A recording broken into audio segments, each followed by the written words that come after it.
Hello friends, and welcome to this week's vlog. Well, I'm a bit more casual today. It is Monday, it's the start of a new week, and I'm not sure if I've ever discussed this on the channel before or not, but when I'm in Orlando, every single Monday, we have sort of this ritual. I meet a girlfriend of mine at Epcot. We are in Orlando here. She's also a wedding planner, and this started, gosh, I want to say, I know we're over 3 years now. So we've been doing this for 3 years. And it started with meeting like a Monday after a wedding weekend that we were both working for our clients, just to sort of debrief, decompress, share some stories and some advice along the way, turned into then weekly meetups for physical challenges and all the rest. Anyway, we have such a due process with it. We're pretty adorable, if I do say so myself. We bring our little breakfast and everything, and maybe one of these days I'll share that with you.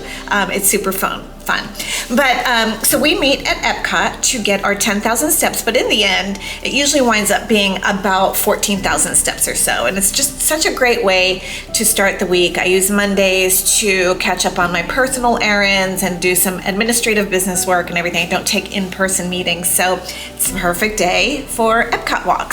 Today was quite humid and rainy. We did get rained out, so I am feeling a little verklempt here. But I thought that since I was at the theme park today, and I'm there every single week, I thought I would share theme park etiquette tips with you a little later on in this video. But I do have a very busy week ahead. Tomorrow I'm heading to Tampa for an overnight. I am going to a floral production company that I'm working with for a client's wedding in April of 2026 at the St. Regis in Longboat Key. Tailored Twig, they are hosting a floral class at their studio, and I can't wait for that. I often joke that I am, as much as I love flowers, that I am like a one bloom wonder. I'll go to our floral wholesaler market, which is open to the public, and I'll pick up just like a bucket of hydrangeas or a bucket of ranunculus or roses and just put that in a vase. But having mixed blooms in a centerpiece or any kind of table arrangement, I think the look is beautiful, but I just can't quite grasp it. So I'm excited to learn about that. And then a new hotel to me, and a relatively new hotel to the Tampa area, has graciously hosted me overnight tomorrow night as well, and that is the Edition in Tampa. And from everything I've seen, photo-wise and media-wise, it is just such a chic hotel, and they have a Michelin star restaurant in there, so I don't know, maybe we'll be able to peek in there too. So I hope to share some details about that with you along the way. And also this week, I mean, it's no surprise, I'm a Swiftie, right? Taylor Swift is releasing her Life of a Showgirl album, and so that's on Friday, and then I believe she's doing like 3 days only a premiere in movie theaters, and the same girlfriend that I walk with at Epcot is my fellow Swiftie friend, and so she's working actually outside of the country this weekend, but she's flying back early on Sunday so that we can go see the movie together. So I am excited for that. Also mentioned that I had a special meeting with Mr. Lyons last week, and we'll see if this is the week that I reveal all that's going on with that. We'll see. But anyway, let's get started with the week. I hope that you have an equally as fabulous week ahead, and let's enjoy ourselves. Good morning, friends. Well, today is going to be a fun day, and this is what it's all about. And this is the fun welcome back to Orlando that I've been looking forward to, although I am in Tampa, or heading to Tampa now. And so the day is going to start off with lunch and a floral arranging class at their studio, and I am most excited for that, if I'm being honest. Of course, some wonderful conversation with my peers in the industry, and then we are heading to the Edition, which is an uber chic hotel in Tampa, and we're going to be having a cocktail hour and dinner over there in an overnight stay, and I'm so excited. Now, when I received, this invitation, I was in Michigan when I got it. You better believe I sent in my RSVP right away. Whoops, this is upside down. talk about setting the tone. I talk about this all the time with my clients, that your invitation truly sets the tone. So it's gotten me excited for well over a month, and I'm just so excited. I'm almost there, just pulled over to just freshen up a little bit. It's about an hour and a half drive from me in Orlando, but I'm going to get cracking, and hopefully I'll have some spare time to share some of the fun along the way. And I will catch the, I better get to it. Let's just get there and see what kind of fun we can get into.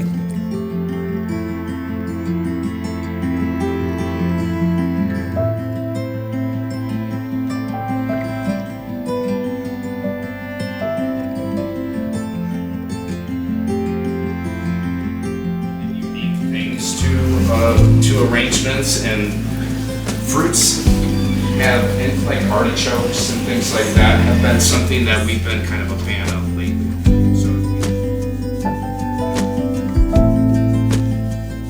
This is technically rooftop of the hotel, so you have this really beautiful racetrack bar. The main seating is in the back, and then all of these little individual private terraces that open up and can kind of be indoor, outdoor. And then the menu in here, normally this is our Greek coastal restaurant. Okay. Not proud about it, but running about 5 minutes behind. But I wanted to show you quickly what I pulled together. So I can't get a full body shot somehow, but let me see how far back I can go. This is an Ann Taylor blouse from last season, a J. Crew skirt, my trusty Manolo black satin Hangisis, a Ted Baker clutch, and let me just show you the more beautiful stuff, which is what I'm sure is waiting for me downstairs. Let's go. I know most of you have seen the hotel, but now we have about 30 minutes until dinner, so we're just kind of hanging out. We can take a little group of anybody that wants to take a quick peek at rooftop and ballroom and garden terrace and just kind of touch on those spaces. You can see them in person, and then the rest of you can hang here.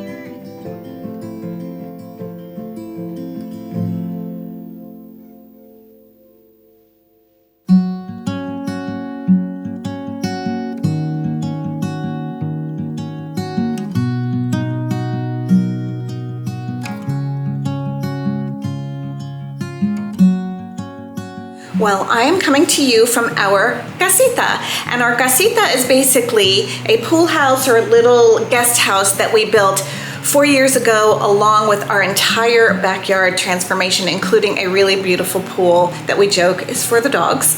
And this is a really special place and has served as a really special place for family and friends that we have hosted in this space over the last 4 years. We try to make it as cozy and hospitable as possible. As I mentioned in another video of mine of hostessing overnight guests, you know, I put framed photos of them in the casita. There's plenty of snacks, there's water, there's wine. We have a little kitchenette here, a full bath, a guest book so they can share their favorite memories from their stay. And so the reason why I'm in here right now is for a few reasons. First and foremost, Carlicia, my girlfriend, who I walk at Epcot with every single Monday, and my fellow Swiftie, we are going to see The Life of a Showgirl premiere this evening. However, she had a business trip in Mexico over the weekend, so she has jumped 2 time zones, and I know that she was working endless and countless hours while she was there, and she's very, very tired. So she's coming straight here from the airport. So I've already, what you see behind me is a Murphy bed. We have another one on the other side, and I've already pulled down the Murphy bed for her. I put a sleep mask on the pillow. I have the AC turned down really cool. You can see the fan is going on behind me. And even though she's just gonna be here for a few hours, just getting some rest, I even still put some framed photos of us with our little circle.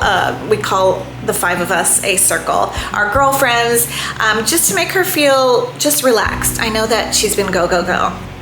So the other reason why I'm coming to you from the casita is I really should give a house tour soon. I mentioned last week that Mr. Lyons and I had a really important meeting, and that meeting came to fruition, and so I am officially announcing that we are moving.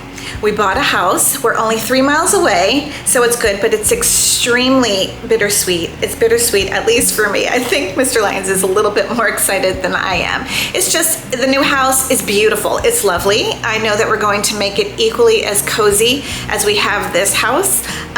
It's just a bigger lot. It's a bigger pool, again, for the dogs, a bigger kitchen, which we desperately needed. We don't mind small. Our little bungalow that we live in, the main house over there, is just shy of 1,500 square feet, but the kitchen is so tiny. And being the entertainers that we are, we really just needed a little bit more elbow room in there. And we did explore the option of building out and expanding the kitchen, but that would have meant going into our garage. And if you have an old bungalow, and ours was built in 1950, that would mean going into my laundry space. So yes, I have to do laundry in our garage, which isn't always cool, especially in these hot months.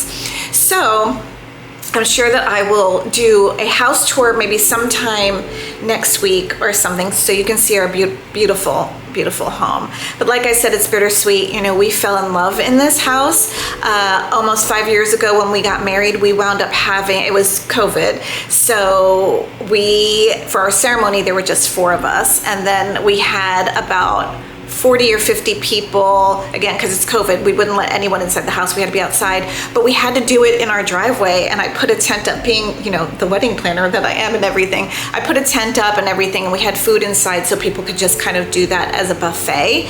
And the reason why we had to do it in the garage was because we had embarked on this project here of building the casita and the pool.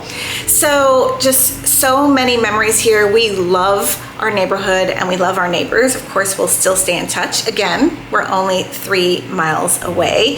And I just sort of kind of was sulking, if I'm being honest, a little bit last week. And I was like, I guess I'm just not going to decorate for fall or for Halloween. But, you know, I love the children in our neighborhood, so I had to put some Halloween decorations out and spruce up and freshen up the front porch. You know, if anything, it will serve potential buyers well, and it makes me feel great every single time we come home. I love having that curb appeal.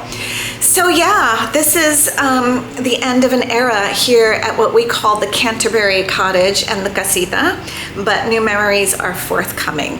So we are very excited for that. I will say it over and over and over again, but truly the fundamentals of proper etiquette, or good manners, if you will, is just courtesy, respect, and compassion. And so if we exercised all of these 3 things, even when going to the theme parks, this just really contributes to an enjoyable time for everyone, yourself included. So with that, and similarly, I spoke about this with regards to travel etiquette, and that is preparedness. So you want to prepare ahead of time, ahead of your arrival and experience to any theme park. And that includes checking park hours, what it takes to park there, and what it takes to enter the park. You have to go through security. Everyone knows that. I think we all know what will trigger security alarms and what won't. So be prepared as far as that goes. And then to enter the park, you have one of 3 things you can use. You have your theme park ticket, which would be given to you as like a little credit card, or a magic band. A lot of people have magic bands. You tap that and you put your fingerprint in. All of these require a fingerprint, and you go in, or you can upload this to your mobile wallet, which is what I prefer to do. And you can go in. It doesn't have anything really to do with being a pass holder, but the reason why I say this is this morning I was in the pass holder lane and I was thoroughly confused why the line wasn't moving. One would think as pass holders, we know the drill on how to get into the park. So I really couldn't quite understand what the holdup was there. So be prepared, check park hours, check what it takes to park and what it takes to get into said park. Queuing the line properly. Now the concept of waiting in line shouldn't be news to anyone. But for those who are new to this process, what we want to do is enter the line. We're not cutting in line, we're not running, we're not pushing. And whether the wait is 5 minutes or 50 minutes, the same rules should apply. Just engage in respectful, kind behavior to those around you, and that includes the cast members, because after all, they're here to better serve our experience and get us on these attractions as efficiently as possible.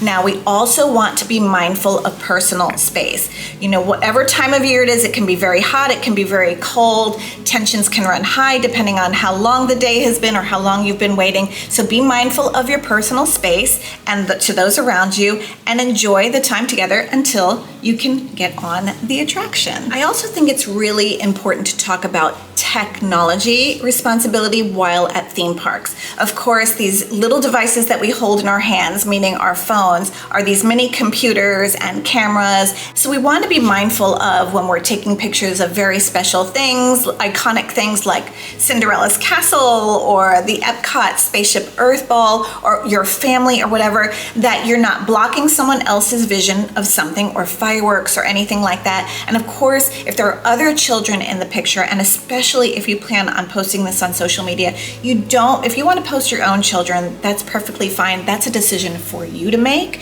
and only you. But to have other children's images in your photos is a big no-no. So try to be mindful of other children in your area. Also, I know that a lot of these theme parks have apps. We can check wait times and navigate the park as well. But you want to be sure to step aside and check those apps in a quiet area where you're not obstructing the flow of traffic, or God forbid, even walking. I can't tell you how many times we walk and I have to say, excuse me, before someone runs head on into me because they're head down looking at their phone. So be mindful of your technology. That'll make the experience much better for you and everyone around you. So at this particular time of year and at the theme park that I went to today, which is Epcot, it is the Food and Wine Festival, and it is such a fun festival. So many delicious varieties of food to try from different countries and everything. But regardless of the theme park that you visit, all theme parks offer food, whether it be quick service or in restaurant, and we want to be mindful, obviously, of our dining and snack etiquette while we are in the theme parks, even if you bring your own snacks and meals into the park, which is completely permissible. So what you want to do is, if you are eating either on a bench, sitting on a curb, you're at one of the high tables that they have there, or even in their restaurant, you want to make sure that you are discarding all of your belongings once you've finished eating and drinking and putting it in the proper receptacle, which is the trash or the recycle bin. Also, clean off any surfaces if you can, just to be mindful of perhaps the next family that's coming in, and maybe it will help in that interim for when the next cast member can get over there and clean the surface for you. It's just the kindest thing that you can do to help someone else enjoy the same space that you had the great fortune to dine at yourself. Parents, I know that you want to enjoy the park as much as your small children, and I know that the challenges that having small children, or children of any age really, can present while you are trying to enjoy the theme park. So I think having advanced conversations with them about what it means to be patient and respectful while we're waiting in line, etc., can do a lot of good ahead of time. Now, when situations arise when they can't help it, I mean, these are long days, they're hot days or cold days, they are hungry days, and they are at best overstimulated days. Also be patient with them and understand that this is the reason why they're melting down. And if that's the case, just go ahead and quietly remove them from this situation, even if it includes removing them from a queue to enjoy an attraction, because you know that experience will also impact the hundreds around them. Hopefully you can find a quiet space, some quiet time where everyone can settle down and then enjoy that attraction later. Dealing with conflict gracefully. Now, as I just mentioned, these are very long, hot, hungry, and overstimulated days. And so when tensions run high, we must keep our demeanor calm and polite. It's the only way really to diffuse any sort of situation without it escalating to a point that we don't ever want to be. So remember those three fundamentals: kindness, compassion, and respect. I know there are so many more that you can contribute, and so if you do have any tips or even triggers of anything that sort of irks you at theme parks, go ahead and put them below in the comments. But based on an experience that we had today, we have this all the time, which is, you know, at least here, you walk to the right and you pass on the left. And so if we all just maintained that flow of traffic, we wouldn't have all of these jams everywhere. So go ahead and walk to the right, pass to the left. Everything should flow freely, right? Right? Yes, right. Also, what is it? Oh, look up from your phone, please. Every time I see someone on the app or on their phone like this, and they're running into people all the time. And with your strollers, I mean, these strollers are becoming very dangerous in the parks. So parents, listen, I know it's hard I had the double stroller as well, but y'all are going in there like it's the Grand Prix, and it's just not fair. Saying it out loud. Saying what everyone is thinking. Anyway, there's that. And finally, what I really want to impart to you is to be kind and respectful to these cast members. You know, they are out there day in and day out providing magic for you, wonderful experiences. That's what they want. That's what they're passionate about. They're out there in all conditions of weather, long hours, very cranky people, and some very lovely people. So when you can, be that person to give a compliment, be that person to be kind, and just enjoy yourself. Happy theme park going. But yes, let me know the triggers. Spill the tea. Very, very intrigued. All right, well, it's the beginning of the week for me, and I have so much more to share with you throughout the week. I'm going to end the video here because we always end with the etiquette tips, and I hope that you enjoyed them. So much fun. I am a Disney World fanatic. I make no apologies. Anyway, thank you so much for being here this week. I love sharing all of this with you. Love sharing my life with you. And if you made it this far, comment theme park and I'll know you made it. And don't forget to share those triggers with me. See you next week. Bye.